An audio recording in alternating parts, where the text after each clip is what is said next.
Hello everyone. మనం ఈరోజు ఈ వీడియోలో భారతదేశ మాజీ ఉపరాష్ట్రపతి జగదీప్ ధన్కర్ గారి గురించి విందాం.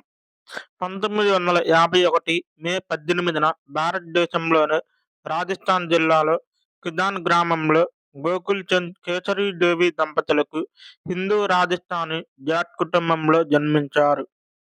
తను చిత్తోర్గఢ్లోని సైనిక్ స్కూల్ నుంచి పాఠశాలను విద్యను ప్రారంభించి ప్రాథమిక విద్యను కిదాన ప్రభుత్వ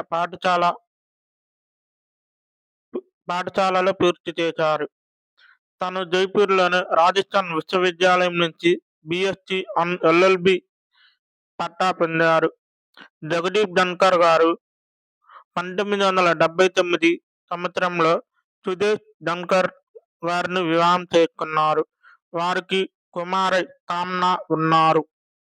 జగదీప్ ధన్కర్ గారు జనతాదళ్ పార్టీ ద్వారా రాజకీయాల్లోకి ప్రవేశించి 1989లో జరిగిన లోక్సభ ఎన్నికల్లో రాజస్థాన్లోని జుగన్ గ్రామం నుంచి జనతాదళ్ పార్టీ అభ్యర్థిగా పోటీ చేసి లోక్సభ సభ్యుడిగా ఎన్నికై చంద్రశేఖర్ మంత్రివర్గంలో 1 సంవత్సరం పాటు పార్లమెంటరీ సహాయ శాఖ మంత్రిగా ఉన్నారు. జగదీప్ ధన్కర్ గారు ఆ తర్వాత భారతీయ కాంగ్రెస్ పార్టీలోకి చేరి 1993 సంవత్సరంలో రాజస్థాన్ శాసనసభ ఎన్నికల్లో కిషన్ గఢ్ శాసనసభ నియోజకవర్గం నుంచి ఎమ్మెల్యేగా ఎన్నికయ్యారు. జగదీప్ ధన్కర్ గారు 1998 సంవత్సరంలో జరిగిన లోక్సభ ఎన్నికల్లో రాజస్థాన్ ప్రాంతంలోనే ఒక లోక్సభ నియోజకవర్గం నుంచి ఐఎన్సి పార్టీ అభ్యర్థిగా పోటీ చేసి 94,376 ఓట్ల తేడాతో 3వ స్థానంలో నిలిచారు. తాను 2003 సంవత్సరంలో భారతీయ జనతా పార్టీలోకి చేరి 2008 సంవత్సరంలో శాసనసభ ఎన్నికల్లో పార్టీ ప్రచార కమిటీ సభ్యుడిగా, 2016 సంవత్సరంలో బీజేపీ న్యాయ వ్యవహారాల విభాగానికి నాయకత్వం వహించారు.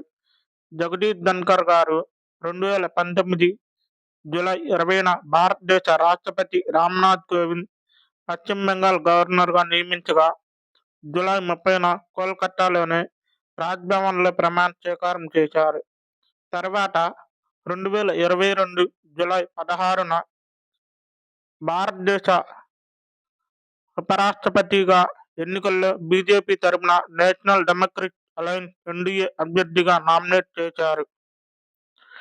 ఈ ఎన్నికల్లో తమ సమీప ప్రత్యర్థి యూపీఏ అభ్యర్థి ఆల్వాపై 3,400 ఓట్ల తేడాతో గెలిచి 2022 సంవత్సరం ఆగస్టు 11న భారతదేశ ఉపరాష్ట్రపతిగా పదవీ బాధ్యతలను స్వీకరించారు. తను పదవీ బాధ్యతలు స్వీకరించిన కాలంలో రాజ్యసభ చైర్మన్గా కూడా ఉన్నారు.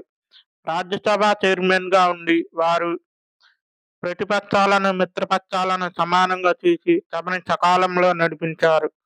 వారు ఈ మధ్యన 2025 జూలై 21న పలు అనారోగ్య సమస్యల కారణంతో ఉపరాష్ట్రపతి పదవికి రాజీనామా చేశారు.